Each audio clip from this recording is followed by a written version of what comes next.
Hey, what is up, guys? Pineapple Beer Reviews back here again with you today for another one. This one that I'm doing today is not a beer review, so really the introduction didn't really have much relevance to it.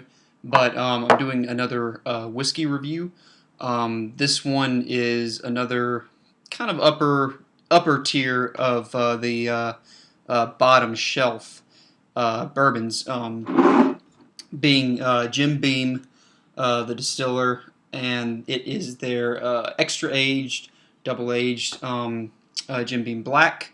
This is, I believe, the uh, older bottle. They have newer bottles now for like the I think it's like double oak aged Jim Beam Black, Devil's Cut. Um, I think there's Jim Beam rye. They're rye as well. They're kind of like these kind of more square kind of bottles that look a little bit more like you'd find them in like a saloon or something like that.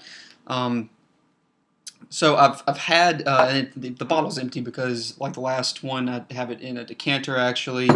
I don't know why I like to usually, no matter what the cost of the whiskey, I like to kind of put it in glass. So yeah, I just like putting them all into decanters for whatever reason.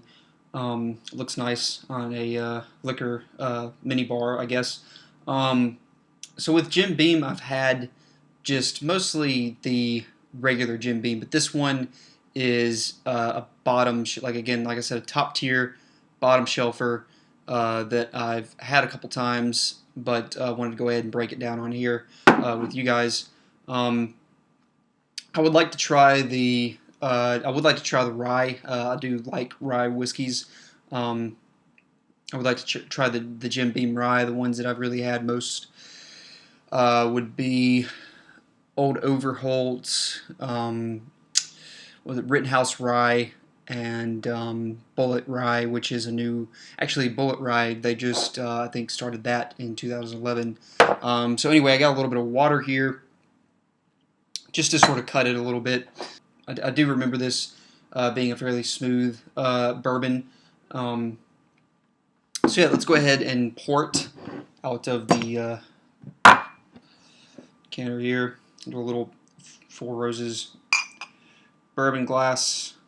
Let's look at the appearance, which is pretty much a copper color. I mean, it is going to be a little bit more darker in color than regular Jim Beam because it does sit in barrels a little bit longer. I believe that they age it like they do their regular Jim Beam, which I think is and this is really a shot in the dark. I think it's around 6 years maybe. I know that some whiskeys go just 3, but I believe it's around 6 years that they age it in. That they're just regular Jim Beam. Though I could be wrong on that. With point being with Jim Beam Black is they do their typical distilling, their aging and stuff that they do with the regular line of Jim Beam, and then they get another brand new charred white oak barrel, and they age it again in that. So yeah, double aged, and basically gets a fresh flavor from the new barrel after it's already been aged. So it gets pretty good legs. Just being that alcohol just kind of cleaning the glass, you can kind of see bits and pieces of it kind of just sitting there stuck to the glass. Again, kind of copper color, a little bit deeper color than regular Jim Beam. So let's go ahead and go for the nose on it. Alcohol burn, but a bit of vanilla. Maybe a little bit of cinnamon. Possibly a little bit of apricot, I think. Very subtle, though. It smells a little bit like apricot.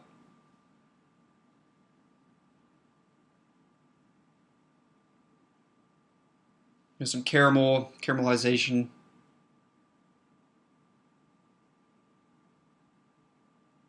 And then, of course, oak grains. Mostly corn, obviously, since this is a bourbon.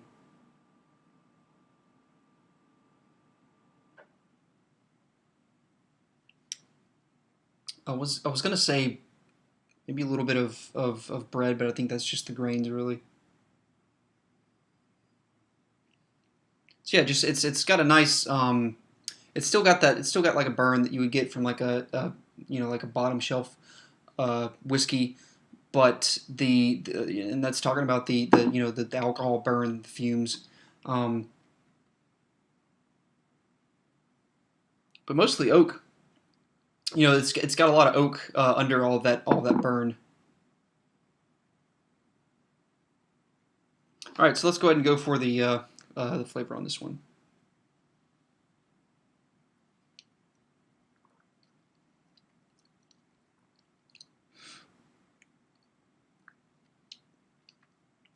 A lot more oak on the flavor. You know, a lot woodier. I feel like when I cut this, that's going to go down a bit. I don't get more of that vanilla and caramel and everything.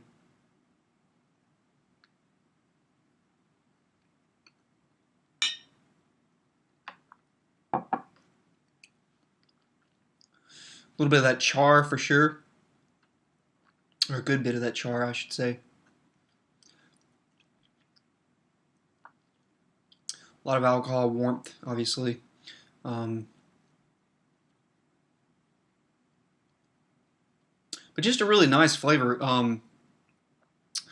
Really nice flavors, especially for Jim Beam. Like I said, I've never really had Jim Beam a lot. Even the ones that I did have, the regular Jim Beam, I've only really I've only really ever had it maybe a few times. In terms of bottom shelf stuff, I was going towards Evan Williams, which is fairly similar, I guess, to Jim Beam, but Evan Williams, Jack Daniels, those sort of those ones there.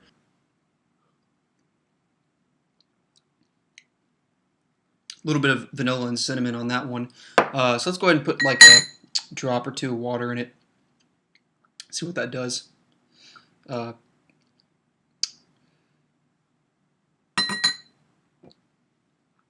I'm expecting it to. I want to swirl it out of the glass there. I'm expecting it to really cut down on that alcohol warmth, that burn, and give me a little bit more past all that oak and char and whatnot. And hopefully, maybe get some more vanilla and other notes in there.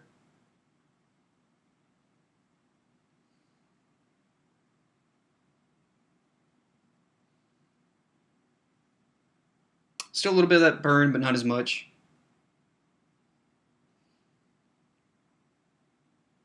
I think on some other ones I'll maybe experiment, do like a drop, like you know, a cube of ice or something in there to see what that does. But with just room temp filtered water, burns down, and I'm getting more of like that. Actually, that more of that soft fruit, kind of like apricot kind of aroma there. But really, everything else is there still. It's just you know toned down, obviously, because of the addition of the water in it. So let's go ahead and go for the flavor on it now.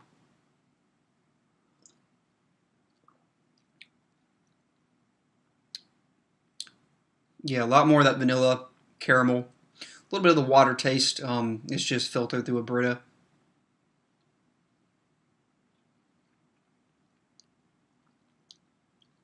Oak is still there, but it's you know obviously a little bit more subtle. Not really any of that char anymore. It's so it is providing a more smoother and cleaner sip for sure.